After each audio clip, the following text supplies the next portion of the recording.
In a little while, I'll be on my way again.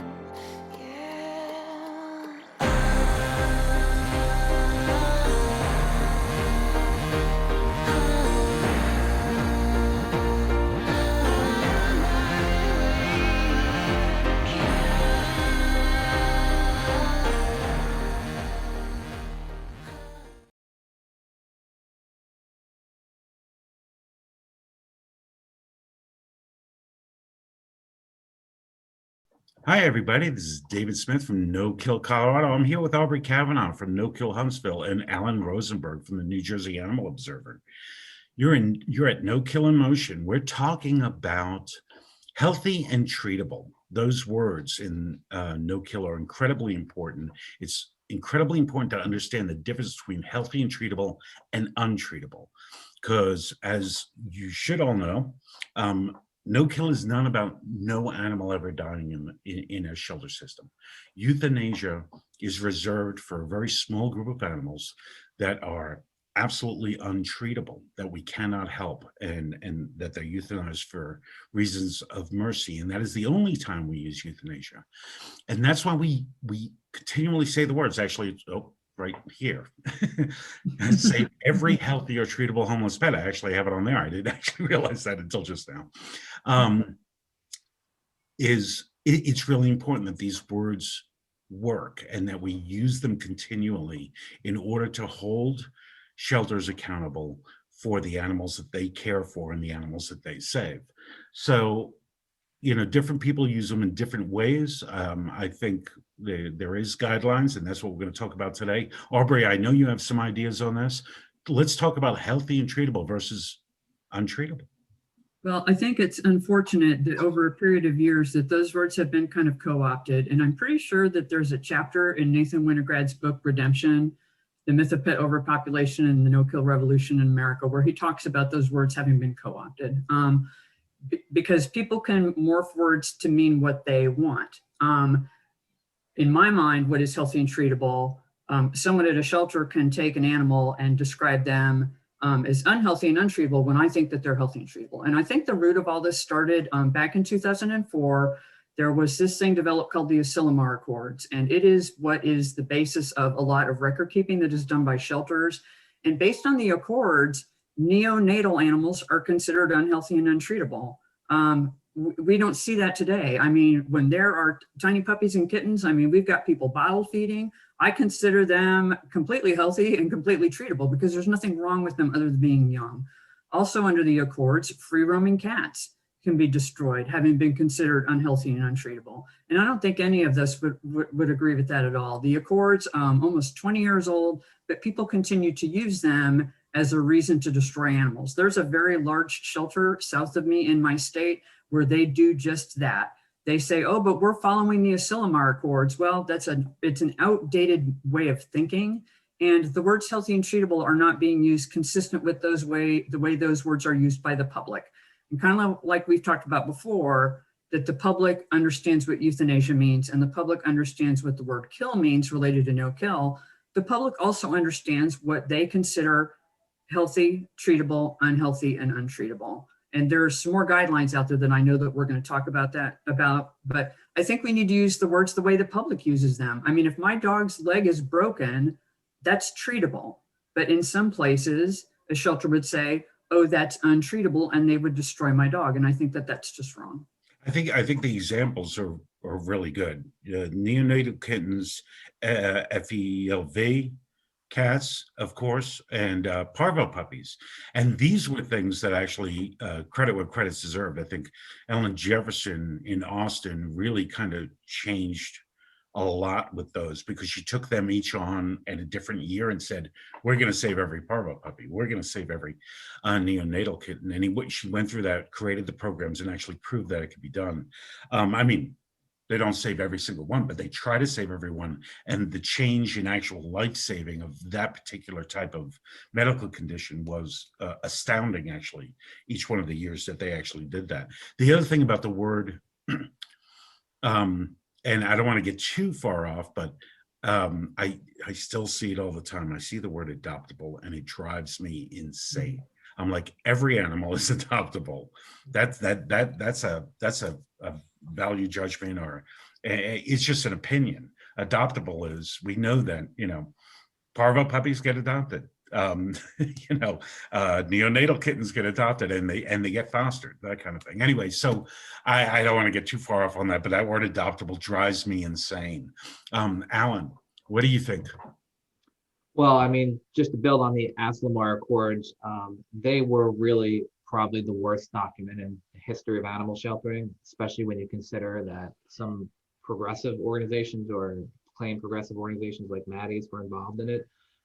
Just to go further about it is, if you look at the definition of untreatable in the Asilomar Accords, they literally say for behavior, if an animal has a behavior characteristic that poses a health or safety risk or otherwise makes the animal suitable for placement as a pet and are not likely to become healthy or treatable, even if provided the care typically provided by pets and a reasonable and caring pet owner or guardian in the community. So basically what they're saying there is the shelter can say, I took a dog in from someone that gave us for financial reasons, and the dog, let's say, was mouthy, and the owner would never kill the dog for that.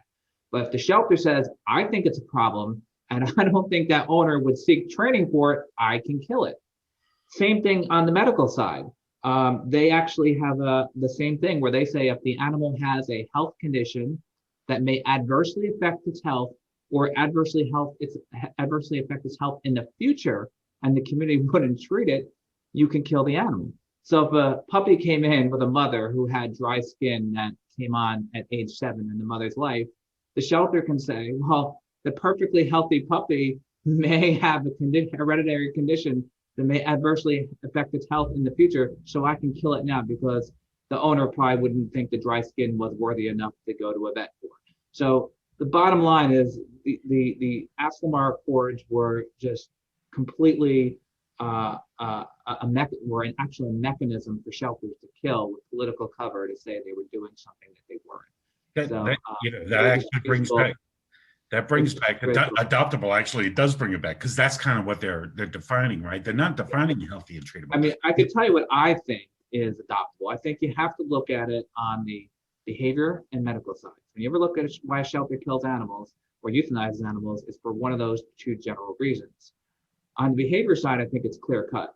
Okay, no cat or no small dog should ever be killed for behavior reasons because I don't think they're a serious threat to people.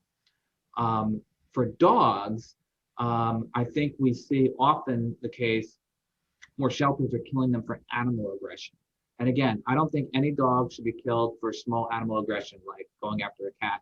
It's a tragedy when it happens, but it is natural, and basically you'd be euthanizing almost all dogs for that reason. On dog aggression, I do not believe it should be a means to kill dogs in almost every circumstance. I know there's some situations where even people could get hurt breaking up a fight, and obviously another dog can get killed, but I believe there are enough experienced owners to manage those kind of dogs, and the Michael Vick case proves that, along with advances in behavioral veterinary science.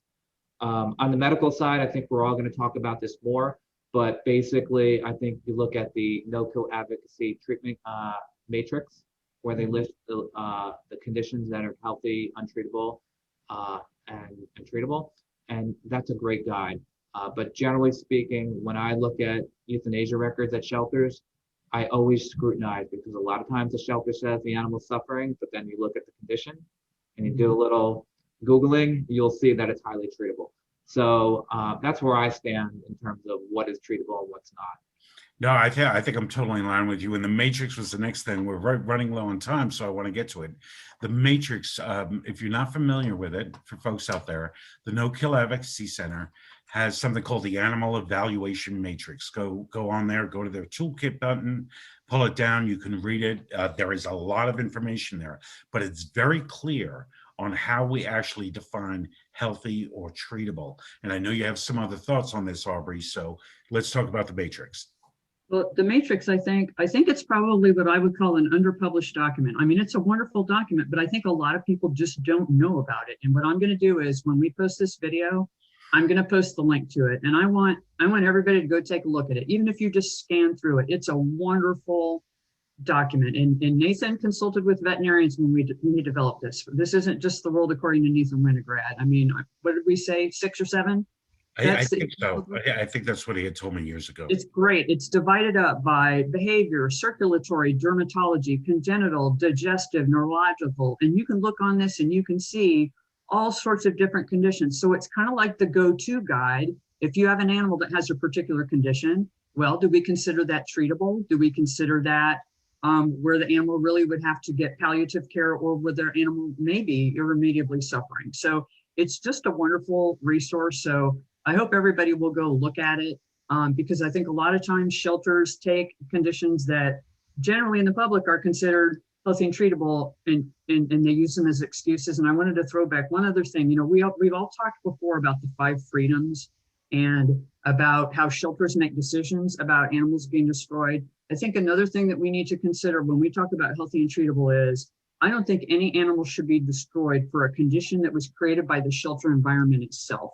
And particularly as this relates to behavior. I mean, if a dog comes into a shelter environment, that is a completely unnatural environment for that dog. I mean, think about how your own dog would react in a kennel environment where there are dogs on each side, in front of them, strange smells, strange noises, strange people, a lot of energy. A lot of dogs don't behave well inside that building, but then once you get them physically out of the building, it's a completely different behavior. So let's not destroy dogs because they behave in a way that is created by the shelter itself, which is an unnatural environment. Yeah, and that falls true for cats, right? I mean, we see a wild different behavior of cats that are stuck inside a cage, inside a shelter, that are feral, which is a word I don't use either. I use community cat most of the time. It's exactly the same. And, and I agree with you, Ellen. I don't believe there's not a cat in the world that I'm afraid of. and that may go all the way up to lions, actually. I don't know, but I'm really just not afraid of any cat in the shelter. Last thoughts, Alan, on the Matrix? Yeah, I would just say the Matrix is a wonderful reference tool. Just to build on a point, as an example in the Matrix, I've seen a lot of shelters, for example, kill dogs for epilepsy. So an owner surrenders a dog for the dog having seizures, and they don't know what to do. And the shelter basically says, well, the animal has a big epilepsy problem. He's suffering. We're going to kill him, or she's suffering. And most of the time, epilepsy is definitely treatable. It's not easy sometimes, but it's treatable. And in the Matrix, it's listed as treatable. So it's just one example of how the Matrix can kind of call out shelter euthanasia decisions that are not valid. Good. All right, we're going to end it there. Thank you for joining us today. Thank you, Aubrie, Kavanaugh, Alan Rosenberg. I'm Davyd Smith. We'll see you next time.